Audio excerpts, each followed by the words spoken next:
Oh, hi. I was expecting you guys for Christmas. Well, come on in.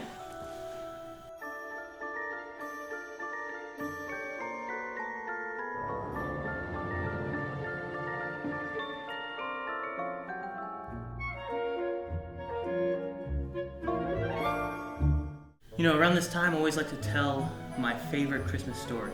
And I actually have the book right here.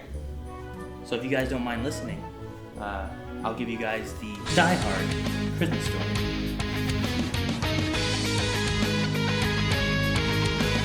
It's a great story about John McClane on Christmas Day.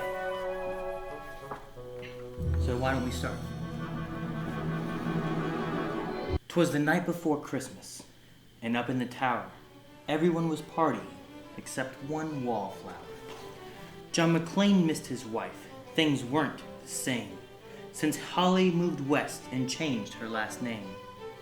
He tried to win her back, but still she said no, while unbeknownst to them, there was trouble below. A truck had pulled up, and who should disembark but 14 men whose intentions were dark. They spoke not a word and unloaded big crates. They cut phone lines and locked all the gates. Carl swept the ground floor, shooting every guard dead, while visions of bear bonds danced in his head. It's a great picture here. John took off his shoes, making fists with his toes. It actually worked. Well, what do you know? When out in the lobby there arose such a clatter, he sprung to the door to see what was the matter. When what to his wondering eyes should appear? Holy crap, there's terrorists here! John hid under a table where no one could see and watched Hans question Mr. Takagi. I'm going to count to 3. There will not be a 4. Give me the codes to open the vault door. I don't know the codes, so go ahead and shoot. Okay, said Hans Gruber and ruined Takagi's suit. Such a terrible man. John tried to call the cops by pulling an alarm, but instead called the bad guys who tried to cause him harm.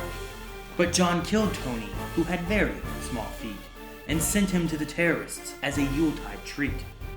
He put a Santa hat on the German, and eyes all aglow, wrote, "Now I have a machine gun. Ho, ho, ho." Carl was furious. Tony was his brother.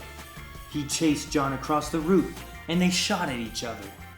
John was able to escape through the ventilation shafts. Come out to the coast, he sighed. We'll have a few laughs. That was a great moment in the story. I love that moment. At Nakatomi Tower, Sergeant Powell appeared. He checked the whole lobby and saw nothing weird. He was pulling away, but did not get far before Marco landed on the hood of his car. Powell drove away backwards, screaming in fright. "Welcome to the party, pal!" John yelled with delight. More police arrived, the FBI and a SWAT team. But Hans didn't mind, it was all part of his scheme. More rapid than eagles, his henchmen they came, and he radioed and shouted, and called them by name. Now Eddie, now James, now Franco and Uli, on Fritz and on Carl, hair long and unruly. Just like Calvin. They shot the SWAT tank with a surface-to-air missile, and knocked it away like the down of a thistle. Now John McClane was angry indeed.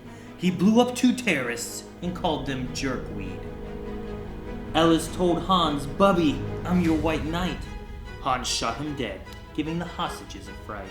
Hans went back to check on the explosives fuse and saw that poor John wasn't wearing any shoes. John fled from Carl and Hans, but alas, he had to run barefoot over sharp, broken glass. His feet, how they hurt, his soul's oh so bloody. John crawled to the bathroom and called his good buddy. John was weary and ready to throw in the towel until he got a pep talk from Sergeant Al Powell. Powell was chubby and plump, a right jolly old cop, and he trusted his cowboy in the tattered tank top. But a reporter was probing into McClane's life and revealed that Holly was actually John's wife. Hans quickly flipped over the gold picture frame. "It's a pleasure to meet you, Mrs. McClane." His clothes all tarnished with ashes and soot, John staggered to the roof, bloody and barefoot. The explosives were wired to the rooftop with care, in hopes that the hostages soon would be there. John warned everyone the roof would soon blow as the chopper strafed him with high-powered ammo. Around his waist he tied a fire hose tight, and screaming an oath, jumped into the night. He dangled in the air and gritted his teeth, while flames encircled the tower like a wreath. Fiercely fighting his way back inside, John yelled out, "Hans!" He was done trying to hide. He limped to the vault like an old man on crutches, only to find Holly in his filthy clutches. John dropped his gun, put his hands on his head. It seemed he and Holly soon would be dead. But with a secret gun taped to his back, John shot Hans in a surprise attack.